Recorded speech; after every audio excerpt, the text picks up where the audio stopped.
বর্ষাকাল মানে ঝমঝমিয়ে বৃষ্টি, আর বৃষ্টি মানে আগেই মনে পড়ে খিচুড়ির কথা। নিরামিষ আমিষ দুই ধরনের খিচুড়ি খেতে আমরা বেশ পছন্দ করি। তাই খিচুড়ির রেসিপি নিয়ে হাজির হয়ে গেছি আমি মিতা। আর কিচেন আগমনীতে সবাইকে আমন্ত্রণ জানাই। আমি চিকেন কিমা দিয়ে খুব সহজ পদ্ধতিতে ঘরোয়া উপকরণ দিয়ে বানাবো চিকেন কিমা খিচুড়ি। ভিডিওটি শেষ অবধি দেখার অনুরোধ রইল। চলুন তাহলে শুরু করা যাক। প্রথমে আমি 500 গ্রাম চাল নিয়ে নিয়েছি। আমি রেগুলার যে চালটা ব্যবহার করি সেই চালটাই নিয়েছি। চালটা ধুয়ে আমি 1 ঘন্টার জন্য ভিজিয়ে রাখবো।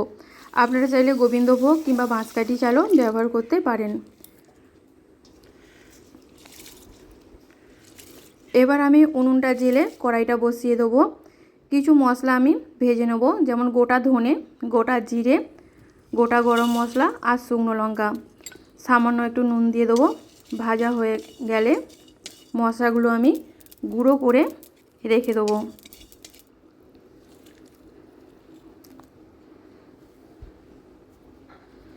এবারে আমি নিয়ে নেব 200 গ্রাম মুগের ডাল। আমি এখানে সোনামুগই ব্যবহার করেছি। আপনারা আপনাদের পছন্দ মতো মুগের ডালটা ব্যবহার করবেন। মুগের ডালটা আমি ধুইনি, শুকনো কাপড়ে আমি মুছে ভেজে নেব। এখানে আমি তেলের ব্যবহার করিনি, আপনারা কিন্তু তেলের ব্যবহারও করতে পারেন। মুগের ডালটা থেকে সুন্দর একটা গন্ধ বেরোলে মুগের ডালটা আমি নামিয়ে রেখে দেবো। ওই কড়াইতে দিয়ে দেবো সাদা তেল। আজকের রান্নাটা আমি পুরো সাদা তেল দিয়েই করব। নিয়ে নিয়েছি 500 গ্রাম আলু। আলুগুলো আমি মাঝারি সাইজের কেটে নুন হলুদ দিয়ে ভেজে নেব।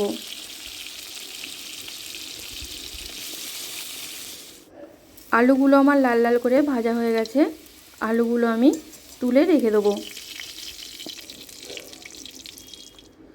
ওই কড়াইতে আবারও আমি সামান্য একটু তেল দিয়ে দেবো আর দিয়ে দেবো 2 চামচ ঘি। তেল আর ঘি গরম হয়ে গেলে ফোড়নে দিয়ে দেবো আমি গোটা গরম মশলা, শুকনো লঙ্কা আর তেজপাতা। ফোড়ন থেকে সুন্দর একটা গন্ধ বেরোলে দিয়ে দেবো রসুন কুচি 1 চামচ। রসুনটা লাল লাল ভাজা হয়ে গেলে দিয়ে দেবো 2টো মিডিয়াম সাইজের পেঁয়াজ, টুকরো করে আমি কেটে রেখেছি। পেঁয়াজগুলো লাল লাল করে ভাজা হয়ে গেলে দিয়ে দেবো 2 চামচ আদা কুচি। আদা কুচিটাও ভাজা হয়ে গেলে দিয়ে দেবো টমেটো কুচি। এখানে আমি 2টো মাঝারি সাইজের টমেটো ব্যবহার করেছি। টমেটোটাও ভাজা হয়ে গেলে দিয়ে দেবো কাঁচা লঙ্কা কুচি। আপনারা ঝালটা বুঝেই দেবেন। সমস্ত কিছু আমার ভালো করে আমি ভেজে নেব। সমস্ত কিছু আমার ভালো করে ভাজা হয়ে গেছে।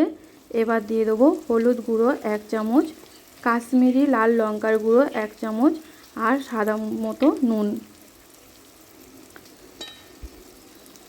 দিয়ে আবারও আমি নেড়ে দেবো। সমস্ত কিছু আমার ভালো করে ভাজা হয়ে গেছে। এবার আমি দিয়ে দেবো চিকেন কিমা। আমি এখানে 300 গ্রাম চিকেন কিমা ব্যবহার করেছি। চিকেনের টুকরোগুলো খুব বেশি আমি ছোট করিনি। আপনাদের পছন্দ মতো আপনারা চিকেনের টুকরোগুলো করে নেবেন। মশলা আর চিকেন আমি ভালো করে কষিয়ে নেব।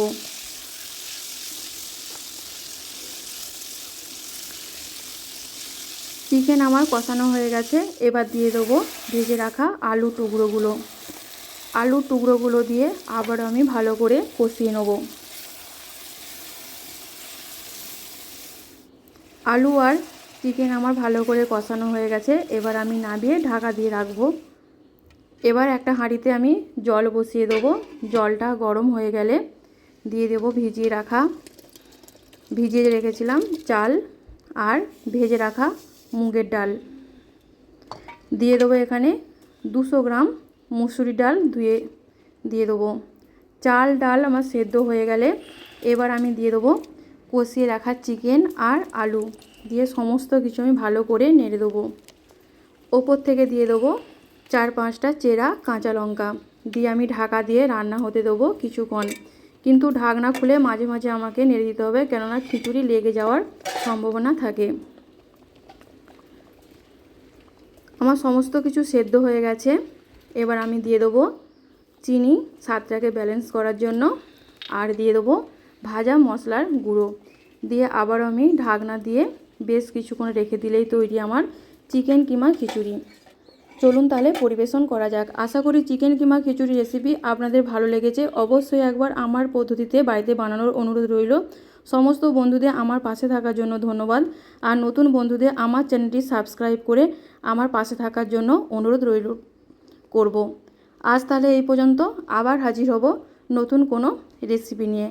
ভালো থাকবেন, সুস্থ থাকবেন, ধন্যবাদ।